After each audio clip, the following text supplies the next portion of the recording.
Since the beginning of time, human beings have been asking the same questions. What is the meaning of life? Where did we come from? And where are we going to? Ever since that time, we have been moved by the yearning for something that exceeds our grasp. Where human beings reach the limits of their understanding, where the nameless begins, that is where they suppose God to be.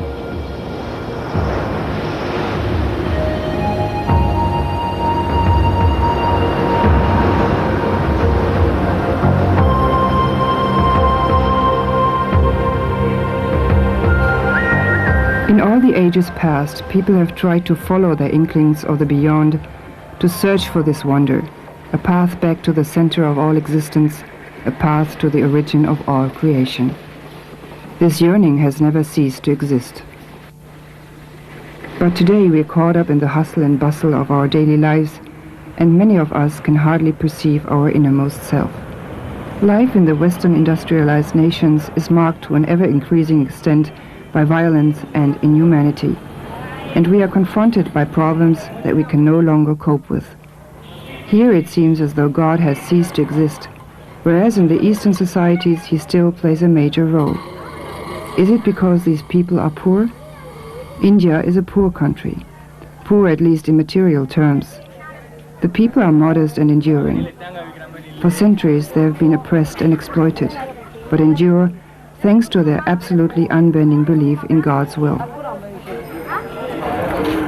Mahatma Gandhi once said of India that its spiritual heritage consists of the simple life and the noble thinking of its people. Wanderers find countless temples and holy places, places for contemplation and meditation. Many people from the West too have gone to India because they have realized that material prosperity could not make them happy.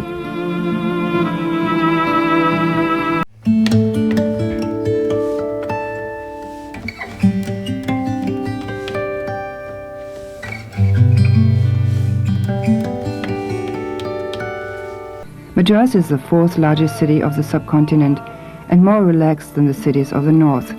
The climate is already tropical. Here they follow a daily ritual, an early morning walk. And among all the walkers we also find the man whose path and purpose in life are the focus of this film. Parthasarathi Rajagopalachari was born in 1927, the first son of a respected Brahmin family. After studying in Calcutta and Benares, he ultimately became a sales manager in one of India's largest industrial companies. He got to know Europe on business trips, starting in the early 50s. In 1964, he met Sri Ramchandra, a great spiritual teacher who led a quiet, secluded life in northern India, with a small circle of disciples. Rajagopalachari accompanied his master for many years. Before leaving this life, Ramchandra appointed Parthasarathi as his successor. The one-time disciple became the spiritual master himself. Rajagopalachari lives together with his family under a single roof. People come from all over the world to meet Parthasarathi, or Chari as he is affectionately called, and to appeal to him for help. Not an easy task to inherit. As a rule, the people are initially looking for guidance in regard to their personal problems. Spirituality is something that has remained to a large extent unknown, especially in the Western cultures, and is often confused with religion or philosophy. All religions preach that there can be only one God, but each religion says the God of that religion is the only God and the true God. Therefore, they have tried to convert people to their religion. In spirituality, we have no God with a name, no God with a form, no God with attributes. It is an abstraction, the abstraction of the ultimate potential to which a human being can rise. This we call spirituality. This type of yoga is called Sahaj Marg in Hindi, which can be translated as simple way, a spiritual path that is followed in the midst of daily life. This meditation leads not to withdrawal from the world, but to a more realistic approach to life, even though the goal remains the highest goal aspired to by yoga since time immemorial, namely the rediscovery of one's own divine origin. When Chari met Ramchandra for the first time, he was surprised about the simple life that the old man led. Ramchandra, who was called Babuji by his disciples, lived all his life in Shahjahanpur, a small, somewhat poor city in the northern state of Uttar Pradesh. Ramchandra was in turn a disciple of a master, Lalaji, who lived in a neighboring village. At that time there was only a small group of disciples. But for Chari, that first meeting with Babuji was rather a shock. So that first visit, a shock, I think was a necessary shock. Because had he been all that I expected him to be, I would have been very complacent. It would have been something which matched my expectation. But the very fact that he was totally opposite to what I expected, physically, mentally, everything. And his house was a disaster. A tumbled down, old, rickety place, full of dust, filth, flies, mosquitoes by night. I mean, I don't know how I stood that for 2 days. But those 2 days made me, because it brought me to a sense of reality. So in that sense, that first shock was, I think, the best training I received from him.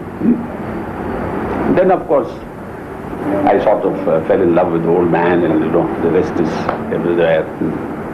It is this love that continues to support Parthasarathi even today, and that gives him the strength he needs to continue in his master's footsteps.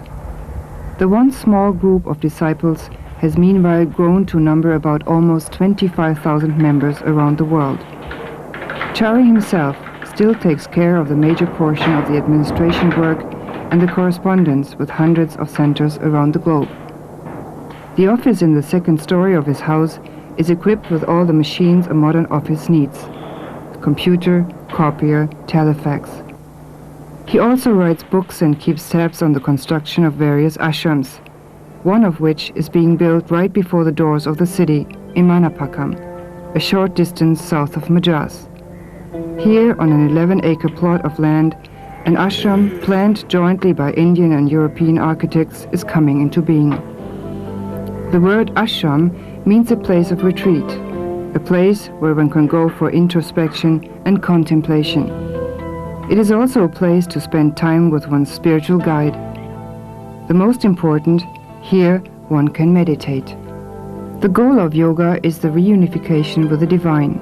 India has long been the home of different types of yoga, the three main ones being Jnana Yoga, the way of knowledge, Karma Yoga, the way of action, or Bhakti Yoga, the way of love. Sahaj Marg is one form of Raja Yoga. The most important is Raja Yoga, where we deal with the mind. The theory being that it is with the mind that we interact with this world, with this universe.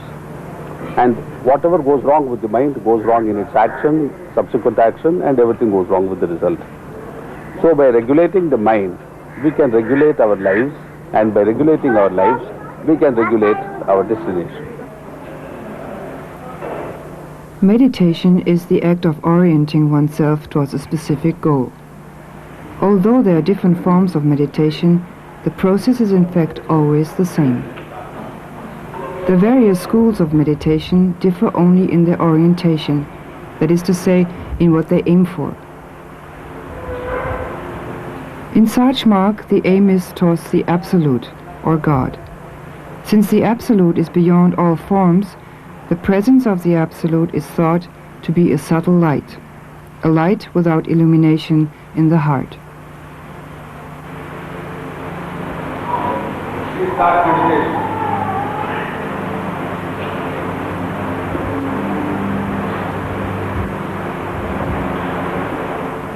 Following the old prescription that we become what we meditate upon. If you meditate on stone, you become stone. If you meditate on love, you become love. If you meditate on God, you become God. But the absolute God, without any conceptual possibilities, is difficult to meditate upon. So my master said, He is present in the heart of everything. He must be in your heart too. His presence sheds divine effulgence, as we call it. What he used to say, light without luminosity. The essential feature of Sahaj Marg is the transmission. This is accomplished by the master who transmits divine essence from the center of his own heart into the heart of the disciple, or Abhyasi in Sanskrit. This transmission of divine essence, which is called pranahuti, is supported through daily cleaning. Secondly, there is the system of cleaning, as we call it, which I have not found in the literature in any religion yet. By that, we are able to get rid of all what we call samskaras of the past, which we have accumulated by thoughts and actions, because every thought leaves an impression. Similarly, actions. Commonly you can have this experience that if you see something very tragic going on, it makes such an impression on your mind that you cannot get rid of it for sometimes months and years. Here it is cleaned off. It's as if you have a slate and you just wipe it clean with a wet rag. Now what is cleaning? We sit in a similar posture in the evening, comfortably, and imagine that all the day's accumulations, good, bad and indifferent, it doesn't matter what, are being washed out by His grace from behind us as smoke or vapor. It's a process of suggestion. And my master used to emphasize that we have to apply the will to this process. It is like when you have a jet of air and you want to wash out a vessel, you have to apply it in such a way that the air jet will be forced inside and will clean out the inside.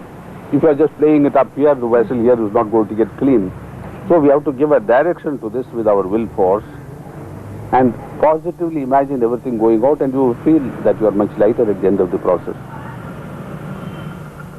Here this transmission and the cleaning adjust themselves to each other so that you are progressively cleaner and progressively stronger. It's like climbing up, 1 foot here, 1 foot there, 1 foot here, 1 foot there, each leg supporting the weight of the body till the leg is in place. So as the purity proceeds, the efficacy of the transmission to elevate you becomes faster and faster. It is like that famous equation in physics, for instance, acceleration as opposed to velocity. Just as a bird can fly only by using both of his wings, the life of a human being consists of two aspects, the material and the spiritual. Both should be harmonized. One of the main concerns of the Master is that mankind should live in harmony with nature, because all life is one, a truth taught by the wise men and saints of all ages. The effects of our disregard of nature and our unrestrained exploitation of its resources are becoming ever more painfully clear. This is why part of ashram life is devoted to the cultivation of plants, fruits and vegetables. Even though an ashram is intended primarily for meditation, it cannot exist without cooperative work. There are no fees in Sahaj Marg, but people who wish can make donations to support the work of the mission. For a few rupees, one can eat and drink in the ashram. Nothing fancy, just the basics. Many Abhyasis bring their families, their children and their friends. Parthasarathi himself spends a large part of his time at the ashram with his family. Here he is speaking with his wife Sulojana. All the obligations relating to family and profession, the tasks and responsibilities we've taken on in our lives are part of the learning process. Meditation is not to be considered a way of fleeing from life. Our souls evolve through the external conditions of daily living, and it is the difficulties in particular from which we learn and grow the most. Spirituality says that problems should not be seen as obstacles, but as opportunities for growth. In Sahaj Marg, we experience that the strength we need to deal with difficult and painful situations is always available within ourselves. In meditation, we attempt to become still and thoughtless in order to free ourselves from the impressions and illusions of this world and to experience the essence, the divine presence within. By becoming free of thoughts and impressions, the mind regains its pristine state beyond time and space. Because it is the attachments in our lives that prevent us from unfolding our true spiritual potential. Now we are reacting to everything. We are reacting to our desires, we are reacting to our needs, we are reacting to our higher aspirations, if we have any. So there's a sort of a pull in three directions. So what happens, in mathematics, when there are pulls from different directions, the body remains there if the pulls are equal. There is no progress in any direction. If one is stronger, well, there's a slight progress towards that direction. No, these are all on one plane. The physical, the existential plane. No, we have to go this way. So what happens? These pulls must go, and then this weakest of forces. See, yesterday we were discussing That gravity is called the weak force, and yet it holds the universe together. Whereas the thing which binds the molecules and the atoms together is called the strong force, and it's gone. It has no more strength. Its strength is over distances which are called, quantum distances, like 10 to the power of -6 of a centimeter or a millimeter. No distance at all, physically speaking. But it is a strong force within those distances only. But this weak force is holding an enormous universe which you think of in terms of 20 billion light years in diameter. And this weak force is holding it. No, the weaker or weakest force is the spiritual force, the pull from above, which lasts life after life. If you don't obey it this life, you have to obey it the next life. Or the next, or the next. Spirituality does not bother, you see, about your life. Because as Babaji used to say, if they don't come now, they will come in next life or after 4 lives, but they have to come. Why? Because that powerful force is there. To escape from the eternal wheel of life, one needs the help of a spirit.